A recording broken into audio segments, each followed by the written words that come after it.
আসসালামু আলাইকুম। আজকের বাংলা নিউজে আপনাকে জানাচ্ছি স্বাগত। এখন শুনবেন সংবাদ শিরোনাম। আমাদের সংবাদটি যদি ভালো লাগে লাইক কমেন্ট শেয়ার দিয়ে জানিয়ে দিন আপনার মতামত। সরকারকে বেকায়দায় ফেলতে ও নির্বাচন বাধাগ্রস্ত করতে বিএনপির প্রার্থীকে গুলি, জানিয়েছেন মির্জা ফখরুল। শেখ হাসিনা ঢাকার কষায়, জানিয়েছেন প্লেস সচিব। চট্টগ্রামে বিএনপির মনোনীত প্রার্থীকে গুলির ঘটনায় জামায়াত আমিরের নিন্দা। এখনো মিডিয়াতে আওয়ামী লীগের লোকেরা বসে আছেন, হয়তো খালি চোখে দেখা যাচ্ছে না, জানিয়েছেন তথ্য উপদেষ্টা। বিএনপি নেতা এরশাদুল্লাহ নয়, টার্গেট ছিল বাবলা, জানিয়েছেন সিএমপি কমিশনার। বিএনপির গণজোয়ারের বিরুদ্ধে কোনো ষড়যন্ত্রই আর টিকবে না, জানিয়েছেন নবিউল্লাহ নবী। এবার বিএনপিতে যোগ দিলেন রেজা কিবরিয়া। জনতা নিবন্ধন না দেয়াই চলছে অনশন, গণ অধিকারের একান্ততা প্রকাশ। সরকারকে বেকায়দায় ফেলতে ও নির্বাচন বাধাগ্রস্ত করতে বিএনপির প্রার্থীকে গুলি, জানিয়েছেন মির্জা ফখরুল। চট্টগ্রাম ৮ আসনে বিএনপির মনোনয়নপ্রাপ্ত প্রার্থী এরশাদুল্লাহ গুলিবিদ্ধ হওয়ার ঘটনায় গভীর উদ্বেগ ও নিন্দা জানিয়েছেন বিএনপির মহাসচিব মির্জা ফখরুল ইসলাম আলমগীর। বুধবার ৫ নভেম্বর রাতে গণমাধ্যমে পাঠানো এক বিবৃতিতে তিনি বলেন, ছাত্র জনতার আন্দোলনে আওয়ামী লীগ স্বৈরাচারী শাসক গোষ্ঠীর পতনের পর দুষ্কৃতকারীরা আবারও দেশে অস্থিতিশীল পরিস্থিতি সৃষ্টি ও নৈরাজ্যের মাধ্যমে ফায়দা লুটতে সক্রিয় হয়েছে। চট্টগ্রাম ৮ আসনে বিএনপির প্রার্থী এরশাদুল্লাহ সহ একাধিক ব্যক্তি গুলিবিদ্ধ হওয়ার ঘটনায় সেই অপতৎপরতায় নির্মম বহিঃপ্রকাশ। বিবৃতিতে ফখরুল বলেন, বর্তমান অন্তর্বর্তীকালীন সরকারকে বেকায়দায় ফেলতে এবং আসন্ন জাতীয় নির্বাচন ব্যাহত করতে উদ্দেশ্য প্রণোদিতভাবে এই হামলা চালানো হয়েছে। এসব দুষ্কৃতকারীদের কঠোরভাবে দমন ছাড়া বিকল্প নেই। তিনি আরও বলেন, গণতন্ত্র ও মানুষের ভোটার অধিকারের সুরক্ষায় সবাইকে ঐক্যবদ্ধ হতে হবে, নইলে অরাজক শক্তি মাথাচাড়া দিয়ে দেশের অস্তিত্ব বিপন্ন করবে। শেখ হাসিনা ঢাকার কষায়, জানিয়েছেন প্লেস সচিব। মাইলস্টোন স্কুল অ্যান্ড কলেজে বিমান বাহিনীর প্রশিক্ষণ বিমান বিধ্বস্তে ৩৬ জনের মৃত্যুর ঘটনায় গঠিত তদন্ত কমিটি জননিরাপত্তার স্বার্থে বিমান বাহিনীর প্রাথমিক প্রশিক্ষণ ঢাকার বাহিরে পরিচালনার সুপারিশ করেছে। আওয়ামী লীগের কোনো নেতা কর্মী জটিকা মিছিল বা সভা সমাবেশ করতে চাইলে তাদের বিরুদ্ধে আইনের সর্বোচ্চ ব্যবহার করা হবে বলে কঠোর হুঁশিয়ারি দিয়েছেন প্লেস সচিব শফিকুল আলম। গতকাল বুধবার প্রধান উপদেষ্টার কাছে তদন্ত প্রতিবেদন জমা দেওয়ার পর রাজধানীর ফরেন সার্ভিস একাডেমিতে এক সংবাদ সম্মেলনে প্রধান উপদেষ্টার প্লেস সচিব শফিকুল আলম এ তথ্য জানান। তিনি বলেন, তদন্ত কমিটি তাদের প্রতিবেদন গতকাল রাষ্ট্রীয় অতিথি ভবন যমুনায় প্রধান উপদেষ্টা প্রফেসর ডক্টর মোহাম্মদ ইউনূসের কাছে জমা দিয়েছে। কমিটির প্রধান সুপারিশ হল ভবিষ্যতে বিমান বাহিনীর ইনিশিয়াল ট্রেনিং রাজধানীর বাহিরে সরিয়ে নেওয়া, যাতে ঘনবসতিপূর্ণ এলাকায় এমন দুর্ঘটনা পুনরায় না ঘটে। প্লেস সচিব জানান, গত ২১ জুলাই উত্তরায় মাইলস্টোন স্কুল অ্যান্ড কলেজ ভবনে বিমান বাহিনীর একটি প্রশিক্ষণ বিমান বিধ্বস্ত হয়ে পাইলটসহ ৩৪ জনের মৃত্যু হয়। চট্টগ্রামে বিএনপি মনোনীত প্রার্থীকে গুলির ঘটনায় জামায়াত আমিরের নিন্দা। গণসংযোগকালে চট্টগ্রাম ৮ আসনের বিএনপির মনোনীত প্রার্থী ও চট্টগ্রাম মহানগর বিএনপির আহ্বায়ক এরশাদুল্লাহ সহ ৩ জন গুলিবিদ্ধ হয়েছেন। এ ঘটনায় গুলিবিদ্ধ হওয়া সরওয়ার বাবলা মারা গেছেন। বুধবার বিকেল ৫:৩০টার দিকে এ ঘটনা ঘটে। এ ঘটনায় নিন্দা জানিয়েছেন বাংলাদেশ জামায়াতে ইসলামের আমির ডাক্তার শফিকুর রহমান। বৃহস্পতিবার রাতে নিজের অফিসিয়াল ফেসবুক পেজে দেয়া এক পোস্টে তিনি বলেন, এ ধরনের দুঃখজনক ঘটনা নিয়ে কেউ যেন ফাউল গেম খেলতে না পারে সে বিষয়ে সতর্ক দৃষ্টি রাখা জরুরি। জামায়াত আমির তার পোস্টে বলেন, আজ চট্টগ্রামের রাজনৈতিক দলের এক নেতা, যিনি আগামী নির্বাচনে প্রার্থী, তার সহকর্মীদের উপর সন্ত্রাসীরা হামলা চালিয়ে একজনকে খুন করেছে এবং প্রার্থীসহ আরও কয়েকজনকে আহত করেছে। এ ঘটনাটি একান্তই নিন্দনীয়। অনুশীলনীয়।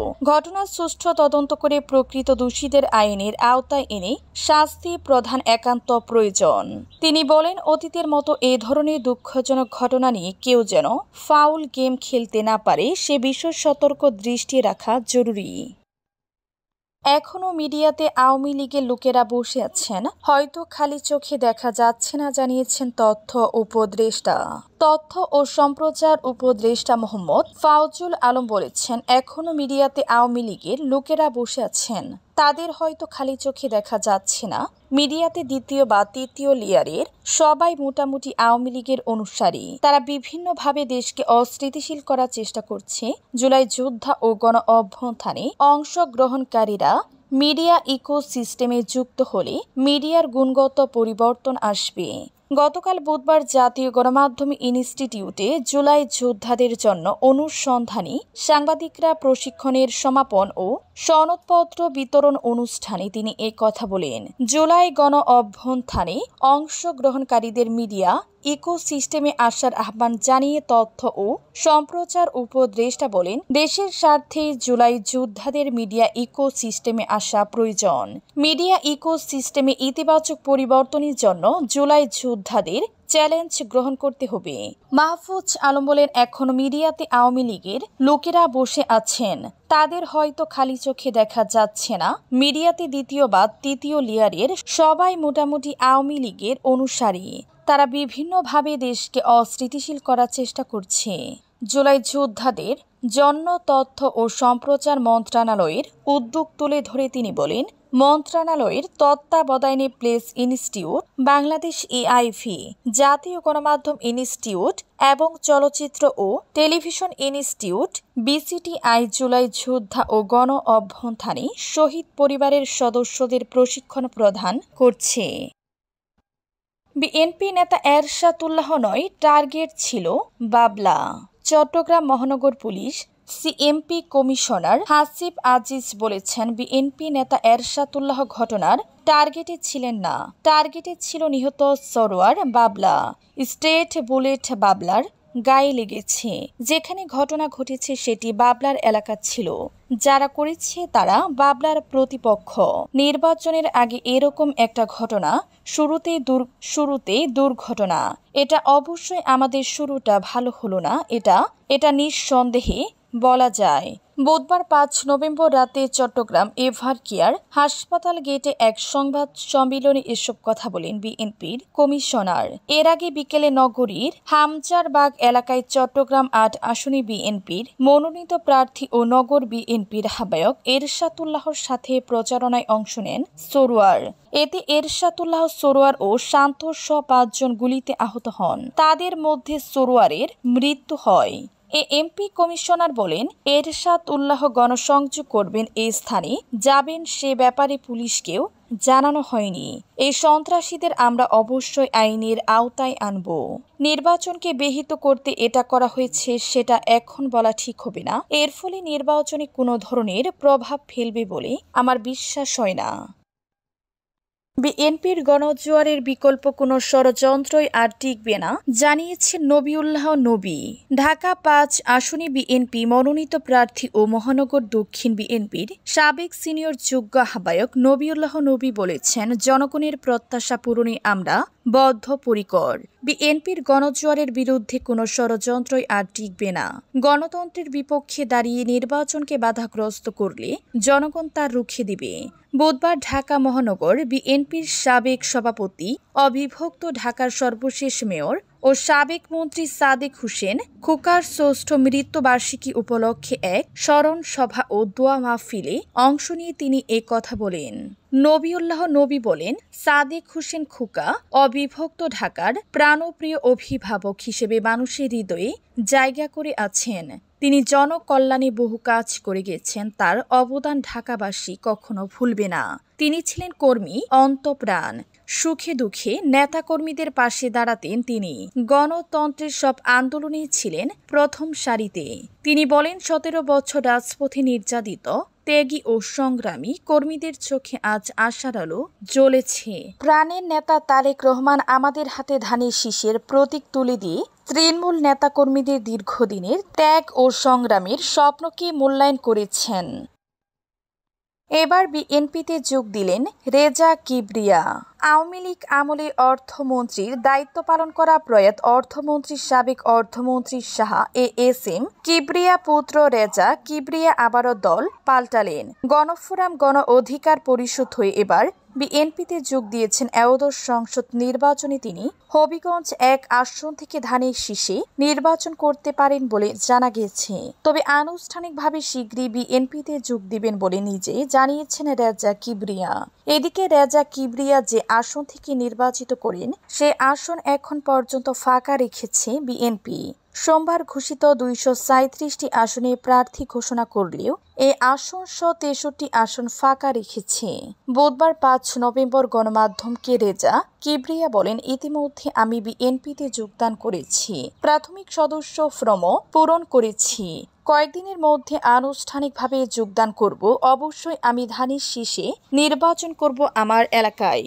২০১৮ সালের নির্বাচনে ঐক্যফ্রন্টের প্রার্থী হিসেবে আমি হবিগঞ্জ ১ থেকে ধানের শীষে নির্বাচন করেছি। ২০১৮ সালে নির্বাচনে জাতীয় ঐক্যফ্রন্ট গণফোরামে যোগ দেন রেজা।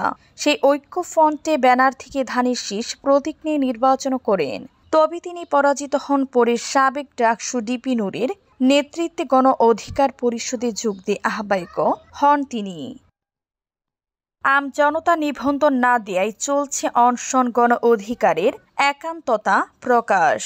নতুন রাজনৈতিক দল নিবন্ধনে মাঠ পর্যায়ে অধিক তদন্তের পর জায়গা পায়নি বাংলাদেশ আমজনতার দল।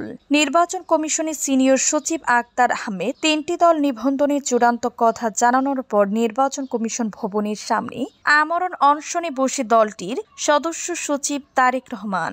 দলটির সদস্য সচিব তারেক রহমান বলেন, আমি নির্বাচন কমিশনের প্রধান ফটকের এক পাশে বসে আছি। সহজ যোদ্ধাদের এখানে আসতে দেয়নি যাতে গেটে যা আসার সমস্যা না হয়, কিন্তু তারা এই গেট পুরোপুরি লক করে অন্য পাশের পকেট গেট দিয়ে যাওয়া আসা করছেন। পকেট গেটের পাশে বসলে আবার এটা খুলে দিচ্ছে, আবার এখানে এক পাশে বসলে অন্যটা খুলে দিচ্ছে। এখনো সুস্থ আছি। এই অনশন নির্বাচন কমিশনের জুলুমের বিরুদ্ধে অনশন। গত মঙ্গলবার থেকে তিনি অনশন করে আসছেন।